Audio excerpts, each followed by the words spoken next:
Drop and Give Me 20 is brought to you by Germono Advertising Company. Drop and Give Me 20 is the podcast for military entrepreneurs. Each episode is around 20 minutes long, giving entrepreneurs a glimpse into the life of other successful military entrepreneurs, learning from their obstacles and gaining insight and inspiration. Podcast episodes focus on the stories, challenges, and wins military entrepreneurs have faced in their businesses. I am your host, Lindsay Germono, and thank you for tuning in. Drop and Give Me 20 is brought to you by Germono Advertising Company. I am your hostess, Lindsay Germono. And as soon as you hear my guest talk, you're going to be like, Lindsay, you do not have this podcast thing down. His voice is just, it's so soothing, but it's like you really pay attention to it and it makes sense what he does for a living. So without further ado, I'm introducing our guest today, Stephen Coleman. How are you? I'm doing fantastic. I appreciate you and the disclaimer. Thank you to your audience out there for bearing with. I've got a face for radio, so sometimes you gotta make it up somehow. And no, my gosh, oh my. So it is what it is. Is what it is. Those of you who've been listening to Dropping 20 for some time, you know that Lindsay makes things very simple, and she makes our guests sound fantastic. So life's complicated enough. That's the truth. I'm going to read your bio off the website. So hopefully I don't. Oh, wow. All right. Cool. Yeah. Oh, wow. Okay. Let's make sure this is current. Let's do this. Right.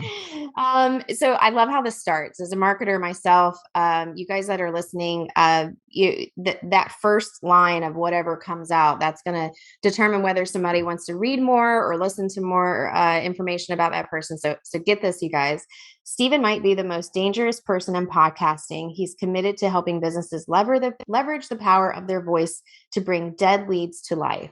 I mean, really, the end. Mic drop. That's how do you know how much time people spend with that first line opener, and you have just nailed it. His media group, I appreciate that. Oh, of course. His media group leverages the process for internal teams to follow and companies to use, build with over 13 years of professional leadership and sales development and 8+ years of small business ownership, working with companies on change management, engagement, and strategic alignment to business objectives. Break out the Excel sheets. Yeah, that's exactly right. Either that or Google Sheet, whatever your flavor is. Do people use Excel anymore? They do. There's a lot. Okay. Believe it or not, there's a boatload. I mean, Microsoft nailed it. Excuse me, years and years ago. Whenever they started catering to businesses and higher ed, they've kind of dominated that market for quite some time. Yeah. AWS is doing a good job too, but when it comes to collaborative platforms, I mean, Microsoft's still kind of the 800-pound gorilla in the room. I have tons of questions for you that our listeners are going to love. So, our listeners are active duty, military spouse, or veteran-owned businesses, and the 20 minutes so we can get in and get out. Right. Everybody's got stuff to do, and I just want them to hear, a little bit more about your background as far as your military background, and then how did you get started in all this? I think that's the most. We as business owners talk about it all the time, but I think it's just fascinating to hear other people's stories. Yeah, it's a great question. I appreciate you. I appreciate you asking, and also for those of you who are serving, who are listening, and I want to be real clear. Mil spouses would fall into the category of folks that serve. My wife was a mil spouse for years. I spent 4.5 years active duty. The half is a little wonky for those of you who understand how your EOS and all your obligated service, all of those acronyms associated with military service. And so the reason why is because I was just a young, done first-term Marine who, just as a knuckle dragger myself, I was a logistician in the Marine Corps. I don't understand how all the administrative processes worked. I knew that it was a very convoluted process, very bureaucratic. There was a lot of. I'll put it to you this way. So I met this girl, happily married now for 15 years this November. But when I first met her, I had already joined the Marine Corps. I was in the delayed entry program, and I had just moved from Nebraska down to Dallas. And there's this real cute trainer at the gym, and I was like every other knuckle dragon guy. But I was like, I can't be like every other knuckle dragging guy. I can't just go and start hitting on this girl because she's a trainer at the gym. So Oh my God. I've got to Yes. slow play this as best as I possibly can. So I You got tried. to get this right. I had to. And fortunately enough, I married up. She was like, sure, yeah, let's go grab some, Wait, something to no, eat. we need to hear, what was your line? What did All you right, so my say? line, so she, how they have like trainer profiles up on the gym, like on the Yeah. wall and everything else. She was actually with a client, and I walked by and I looked at the picture and I tried to get her attention without completely rudely interrupting. And I pointed at the picture and I was like, "Is that you?" And she kind of was like, "What?" And she looked over at and she goes, "Yeah." And I go, "Oh my God, I need to ask you a question. I'm getting chubby and I need to lose about 20 pounds before I go to the Marine Corps. What do you think?" And she was with a client. So obviously I'm interrupting, but I tried to make it applicable. And she said, after she was done with that session, she said, if you write down every single one of your foods and log it for a week and then come back and talk to me and let's see how serious you are. She She was gave you a using that as a honeydew filter list. tactic. And I did. I was talking about Excel spreadsheets and Google Sheets earlier. I did. I documented everything for an entire week and brought it back into her. And I was like, here you go. When we grabbing lunch. Yeah. Oh my God. Love So that. I love that. So how many it's kids now? we've got two kiddos. We got two kiddos. This behind me, for those of you who are watching, I've got Clayton, and this is one of my favorite pictures of them for a trip that we did in Rio Grande National Forest. We went camping, and anyway, both of them are right there. One of them's without shoes in the forest. So all you moms out there freaking out about mountain ticks, the one There's with shoes is the only one who actually got the mountain ticks. So, oh my God. So when you were back to your time as in the Marines, did you find that set you up for an entrepreneurial itch? It kind of sounds like you noticed some nuances or maybe processes and did that, was that the fire or the spark? yeah, that's a good question.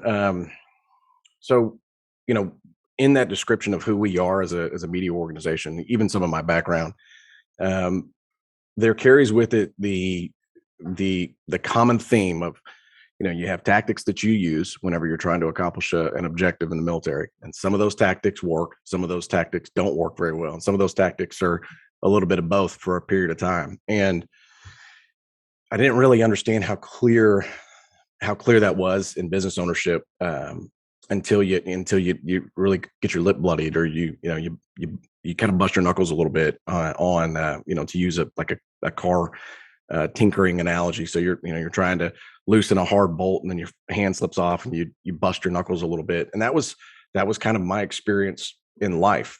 I've essentially kind of been on my own since I was 15 years old. And I'm thankful now, looking back on that time, it developed a lot of resistance and persistence, and it was probably resistance against authority is what And it then you did for joined the me. Marines. Yeah, I joined the Marine Corps. So, and I played football in college too. So it was like there was a lot of this needing to be, find out my identity in the absence of a team, but I still needed a team to be a part of. And then on top of that, I developed an attitude problem towards authority, which doesn't help whenever you're trying to get through boot camp. But anyway, that friction that you have with authority, what it does is it helps you develop a healthy respect for people who accomplish things.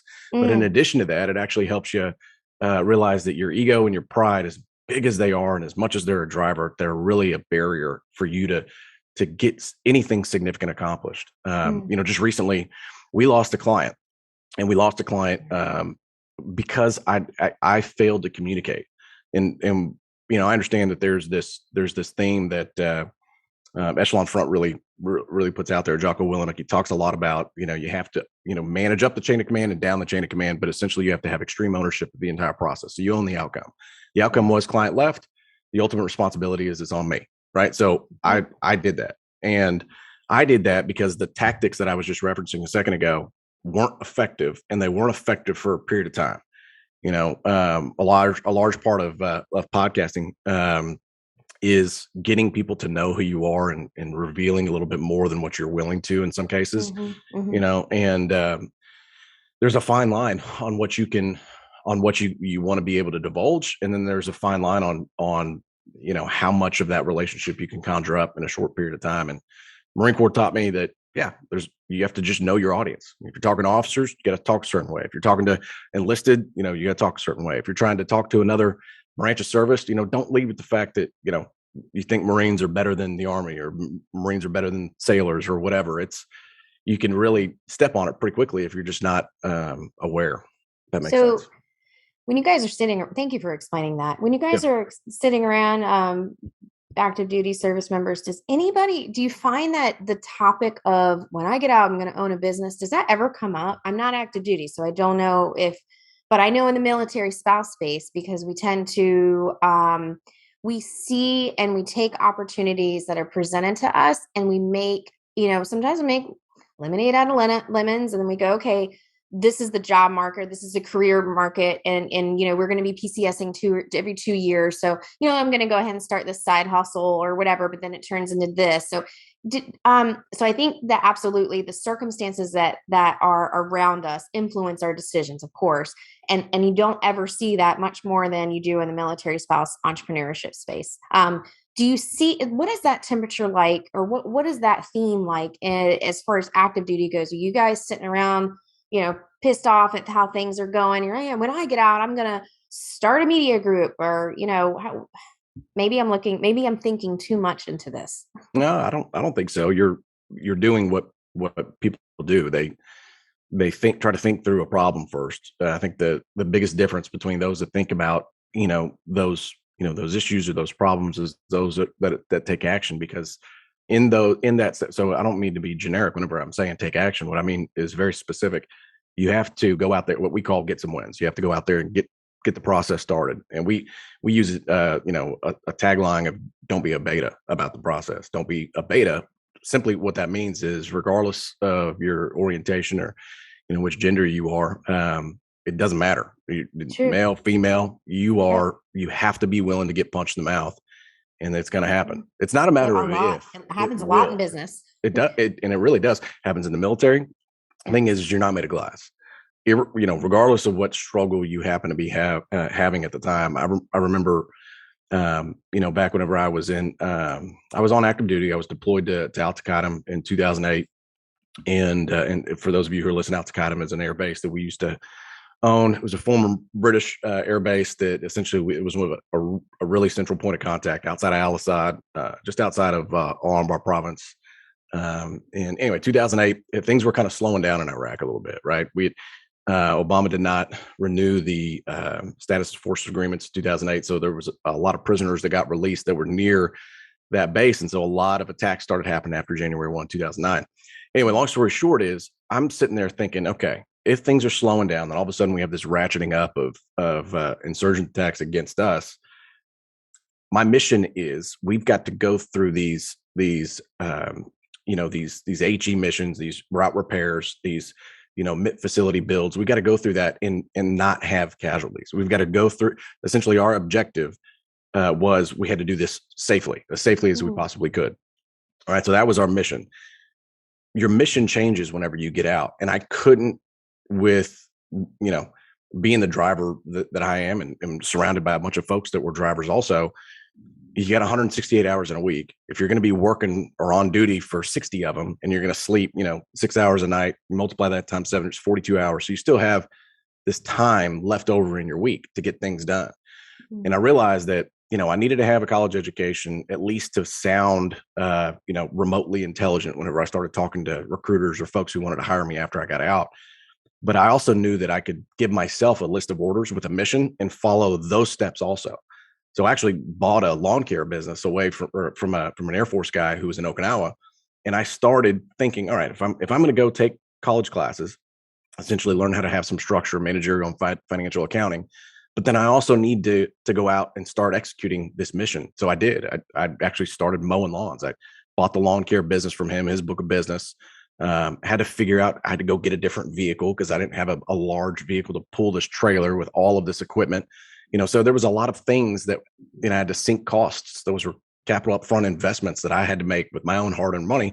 Now realizing I could have went and borrowed the money and then paid it back over a period of time, and had, so long as I was cash flowing enough income, I could have just paid that off instead of using my own money. That you learn over time that there's different ways to access capital. There's different ways to access different deals. And there's certainly different ways that you can go make things work. And sometimes it doesn't. So it just is what it is. I think that I wrote down two things while you were talking because I have an area of improvement for myself is I tend to interrupt because I get excited and I feel like I need to just like shout out what I'm thinking. Oh, right on. So You're a great host. You're asking great questions. So I thank you. appreciate that. Thank Yeah. you. Two of the things I noticed while you were talking that I think really relate to our listeners is that you're incredibly observational. So when you're sharing all of these things, all I think is like you took the time to observe some of these not issues, but areas of improvement and just nuances. And then the other thing is the self awareness that you have. So I think that that is something that we are constantly in progress of, right? You never like wake up when you're 42 and you go, nailed it. I know who I am today. This is how I'm going to be forever. So I love that part of you, and it's an incredibly vulnerable place too. And I think that we protect that. And the longer that you become a business owner, I think the more that you understand, like, yes, I'm going to be vulnerable. Yes, these podcasts, they peel back 15 layers of that onion so that you can get to know that person. But that's the cool thing about podcasts, right? So for our listeners Yeah, that, sure. are hearing some of the different tips and things that are sharing with the Drop and Give Me 20 podcast, one of the things that I do not see a whole lot of, and maybe that's something for me to kind of like uncover and diligently go into, because we tend to go into business, we get right into it. But the self-awareness that you have kind of put out there in Stephen and I know each other from the Bunker Labs podcast CEO circle. So I've met him and talked to him just a handful of times before this, and I just have always felt you kind of have that vibe. Was that something that you've always had, or do you think that business has amplified that? No, not at all. I mean, that's a really good question. Yeah, we do know each other. Just we've had a few, conversations, but even in those conversations, when you run a service-based business, I keep on hitting my mic, excuse me. But in a service-based business, what ends up happening is that sometimes those who hire you need something that you have, and they only need it for a certain period of time, or they need you to do it all of the time, but in a small, like in a siloed type, area of their business. So as a service-based business, you have to kind of get in where you fit in. Consultants like to use this phrase called like the flywheel concept, right? So if there's a wheel that's spinning and there's spokes around it, something's going to stick. And then, in sales, we call it land and expand. So once it's landed, can you expand or broaden your base across that organization to essentially show value to folks other than those who originally brought you in? No, absolutely not. I had no clue what any one of those two concepts were, or how to execute any of them. The dynamics associated with personalities, how to read a room, how to communicate with the decision maker, how to go through, folks who were, being a barrier to the ultimate decision maker. I forgot what you'd call them. There's a bunch of different words. Yeah, there you go. Gatekeepers. Yeah. Some methodologies call them different things. But anyway, long story short is no. I mean, I have to credit my wife. I have to give credit where credit is due. My wife is probably, you talk about self-awareness and the ability to give concise and direct feedback and kind of cut you wide open, irregardless of how you're going to take the message. She wants you to be better. And so she's going to tell you exactly what's on her mind, all the way to the end. And it's kind of tough love in a way. And I love the way that she does it with our little boys. She's had to put up with me for 15 years, which is why she's probably the best at it. So she gets to practice it daily, huh?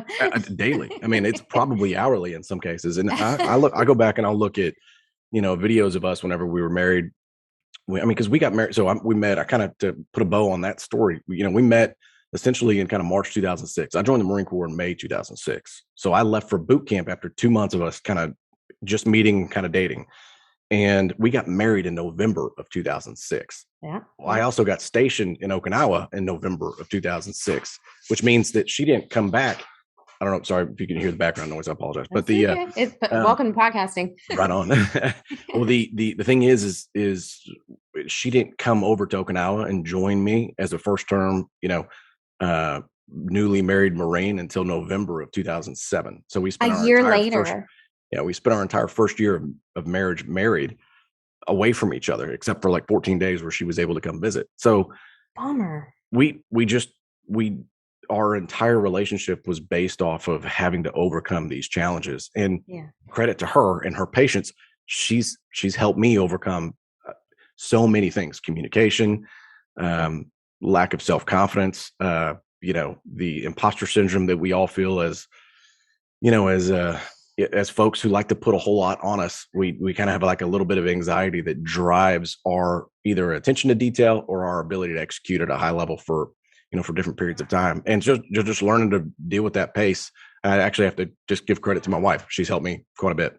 Can you imagine being, and this for our listeners, I think is another good point, and take a couple listens to specifically season 1 and season 2, because we talk a lot about like how important that support system is for you in driving your business. And there are some conversations I've had with folks that they're like, my spouse gets he or she is so annoyed that I do this, or they're unsupportive, they don't understand. And gosh, how that makes that dinner conversation every evening. Like, I'm sorry that you have to be in that position, because I cannot think of any other, kind of like for me, and maybe this is a personality trait, but like when I want to celebrate something, I call one person and he's my biggest fan. And it's funny because when we are at, military events, and my, folks that are listening military, they understand this. If you're the spouse and you go on base, you are so and so's wife, right, or so and so's husband.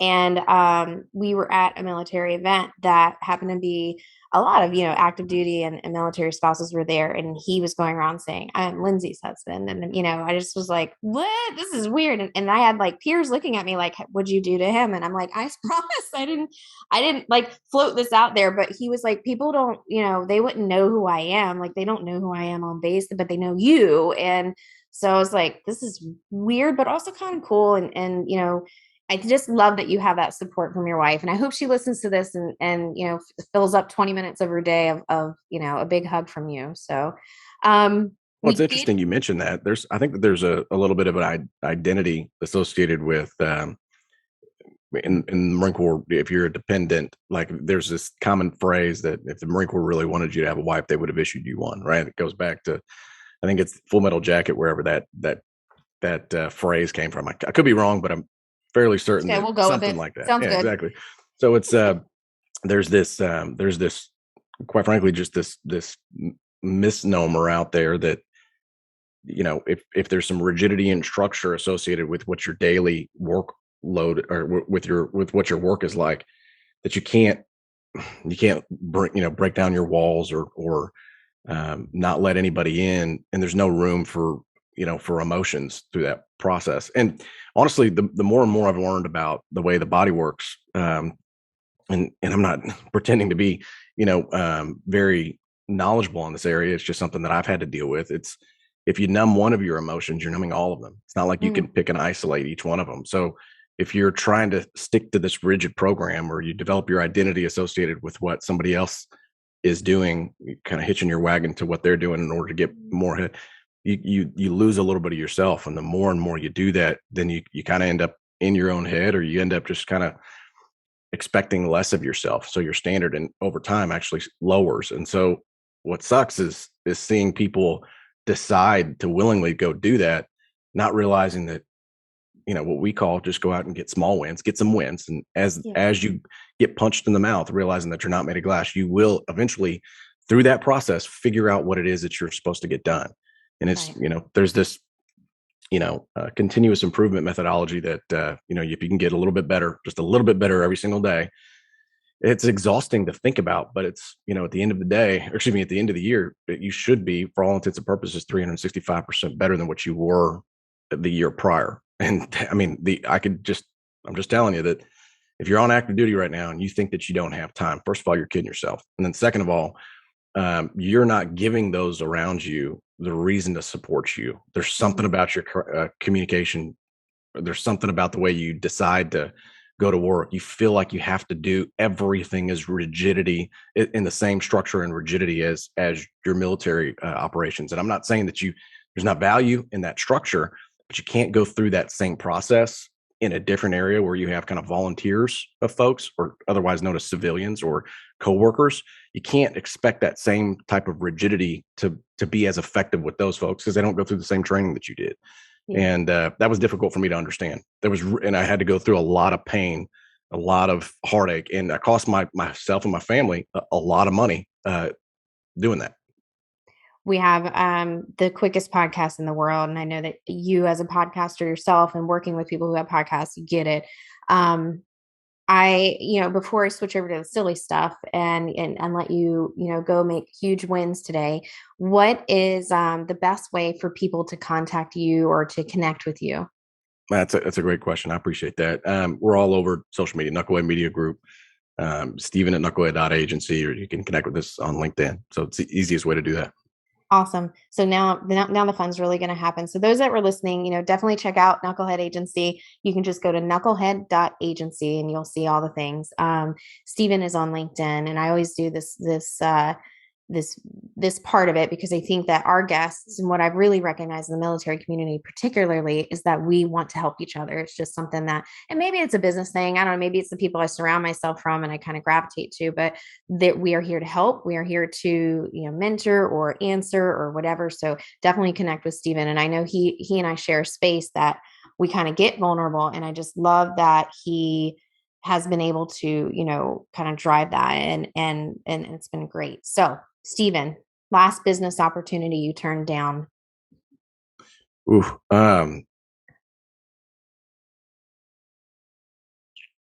wow. Yeah, I didn't even give you a beat to transition, right? No, it's okay.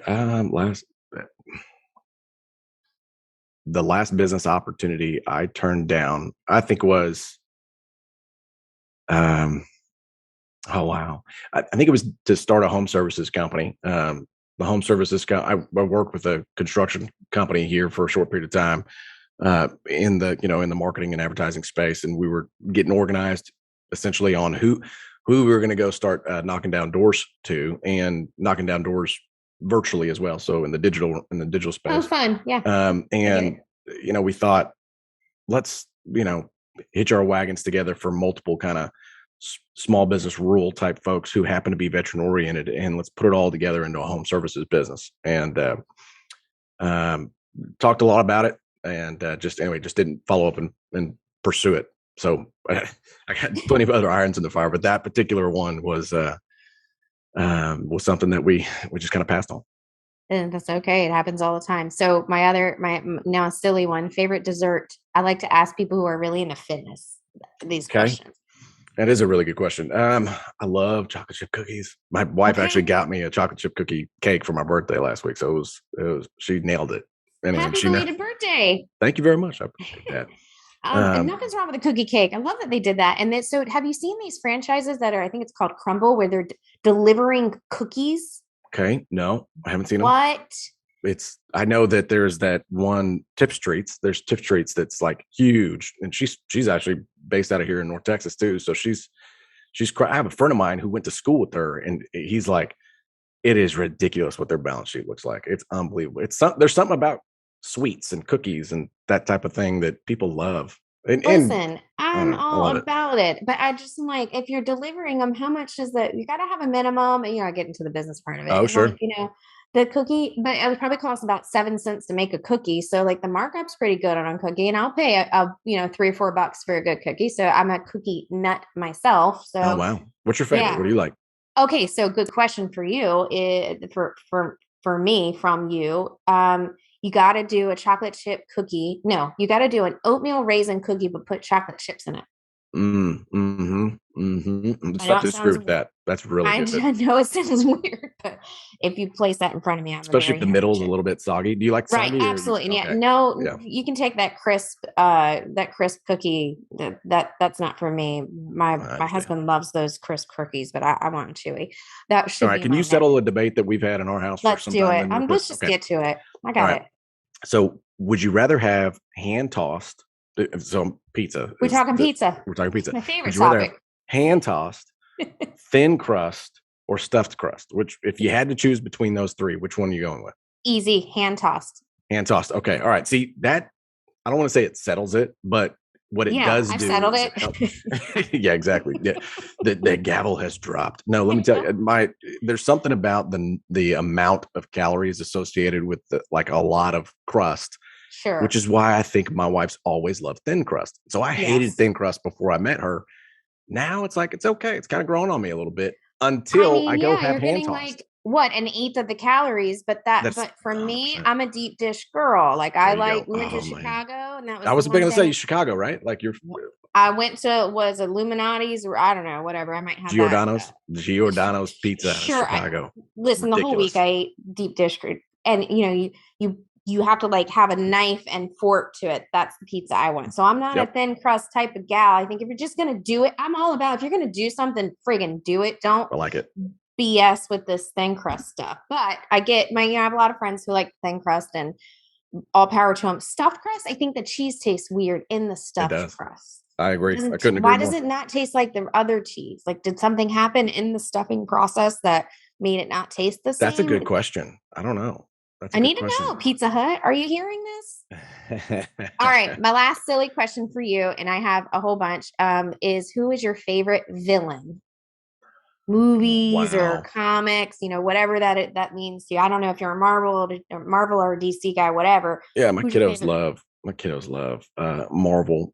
I'm a goof. Like, I'm kind of a dork. I like Captain America. He's like one of my favorite comic book characters because I think he fights evil. He represents, what this country stands for. Whether you like it or not, it's that everybody still wants to come here. But we live on the greatest country on the planet. I know. I'm building to it. At least I think I am anyway. So like the old school Joker that Jack Nicholson played in the original Batman was, honestly, that was like it for me whenever I was growing up. It scared the ever living bejesus out of me.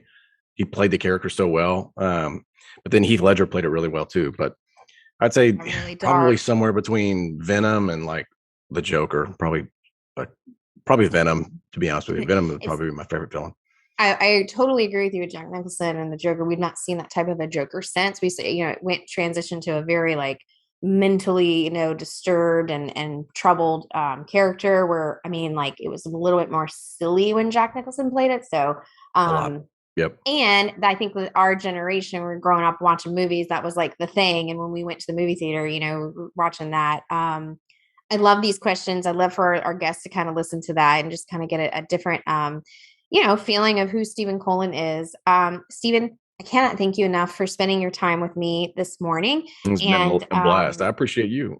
Thank you and those of you who are listening, go back and listen to the preceding seasons. I mean, you'll see an evolution in the way that that Lindsay puts the content out there. So go back and subscribe. If you're not subscribed, you're doing it wrong, right? So give yourself 20 push-ups to go do that. But go and subscribe. Go back and leave some comments. Probably the best thing that you can do, and she can correct me, is go to whatever your favorite podcast hosting platform is and rate the show and leave a review on what you learned. And honestly, list what your favorite villain was. Like, hey, oh gosh, yeah, I heard that Venom is terrible. What are you talking about? Green Hornet is the way to go, or whatever your deal is. So make sure that you're doing that if you're listening. Thank you for saying that. Yeah. And we also have a Facebook group that I'm super engaged with. That's kind of my, if you have questions about podcasting, marketing, services, there's over 400 people in that group that are military oriented. So if you have, someone asked last week, do we have any recommendations for graphic designers? And so I love that group because it kind of serves as our safe space and protected. I don't allow people in there that are just spammy. And that is where we also have a lot of these conversations too, is just kind of getting to know each other. The military entrepreneurship world is very small. So once you kind of see someone's name and then start seeing them, it's like when your neighbor gets a new car and now you see that new car everywhere. I love having, new hosts or new guests on there. There are just so many things that I learn, and I'm very grateful for Stephen, his friendship, his support. For you guys that are listening, please do connect with him. He is the real deal. Thank you for listening to Drop and Give Me 20. And Stephen, I hope you have a great week. Yeah, absolutely. Thank you. Appreciate it, guys. Thanks for tuning in to another episode of Drop and Give Me 20. Drop and Give Me 20 is brought to you by Germono Advertising Company, and we would love to invite you into our network of military entrepreneurs on Facebook. Just search for Drop and Give Me 20 and join the Facebook group.